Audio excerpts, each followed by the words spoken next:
The story I'm about to tell is personal. It is the story of a secret that until today I have kept hidden. The events unfolded in Jerusalem, where a business trip took me for a couple of weeks. I stayed in a hotel in the city center. I still remember the touch of the pink limestone on its walls, its Assyrian and Phoenician inspiration, and its rectangular presence. The reasons that took me to the Holy Land are not relevant. The remarkable things happened in my free time, specifically during my morning walks. It didn't take long for me to establish a little routine, and I spent the mornings visiting the old city. I crossed the Jaffa Gate and headed for the intricate alleys of its markets, Muristan and Aftimos. There, I was surrounded by fabrics and carpets of impossible colors that hung from unseen places. I came across early rising tourists and occasionally discovered a fountain of Ottoman origin. It was a beautiful and cozy labyrinth. Although I usually boast about having a good sense of direction, I have to admit, more than once I was lost in that geometry. Wanting to differentiate myself from the insubstantial tourist, I looked for less crowded alleys. In one of them, I found a narrow bookstore. Its owner was an old man named Arif. He told me that, as a young man, he had been quiet and lazy, and that age had made him talkative and energetic. We soon became friends, and I went to visit him every day. He would make me coffee, and we would chat in comical, broken English. On my 8th or 9th visit, Arif was tense, though not lacking in his usual cheerfulness. He interrupted our conversation to confess that he had something to show me.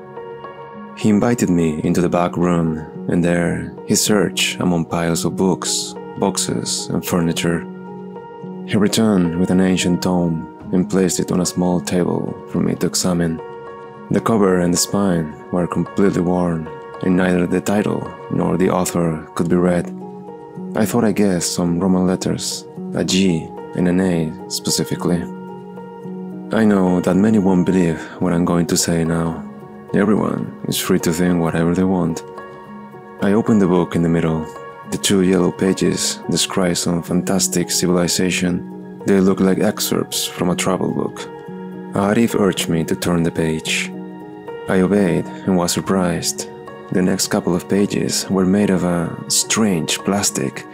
Its touch was a new sensation. I went back to the previous page, but the yellow pages were now high-quality paper, and the text spoke of other cultures. Obviously, I thought I had turned 2 pages at once and stubbornly tried to separate the paper with my thumb.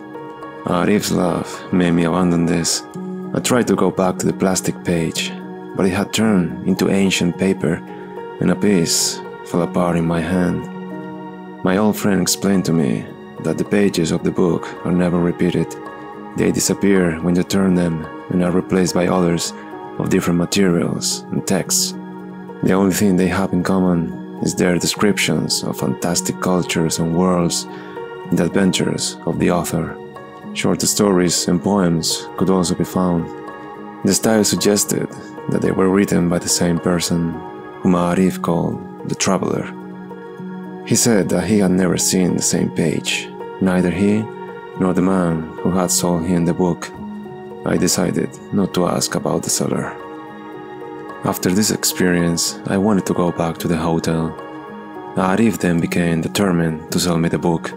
He tried to convince me by saying that he felt that the book was looking for its author and that for some reason he thought that it could be me. I didn't think his words made any sense, but it was undeniable that I was very curious about the book. I wanted to study it in detail and discover the trick. I promised to come back the next day with a decision. The truth is that I was carrying little money, and it seemed fair to offer him a reasonable amount for such a special object. When Arif heard my plan, he looked sad, but after a few seconds, he seemed to remember something and showed his young smile again. That day, my work took me to Tel Aviv, where I spent the night. I returned to Jerusalem early in the morning, and not wanting to miss my daily appointment with Arif, I went directly to the old city without stopping by the hotel. I had an unpleasant surprise. The small bookstore had been replaced by an ordinary souvenir shop that had not yet opened. I was shocked by such a sudden change.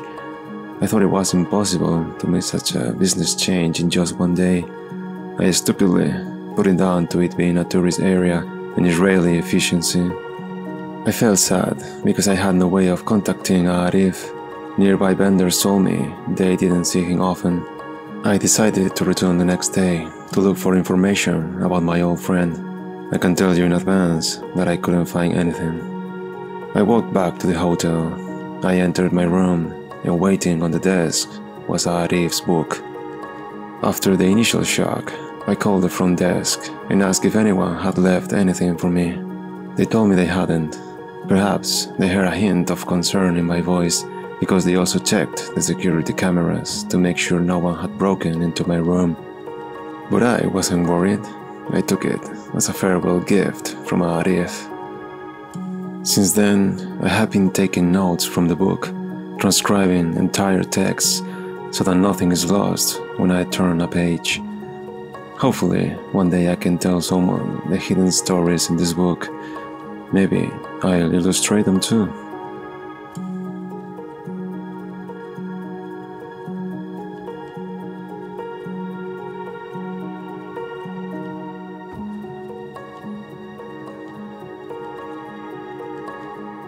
Well, I hope you enjoyed the story, and if you want to see more, please take a look at the other videos on my channel.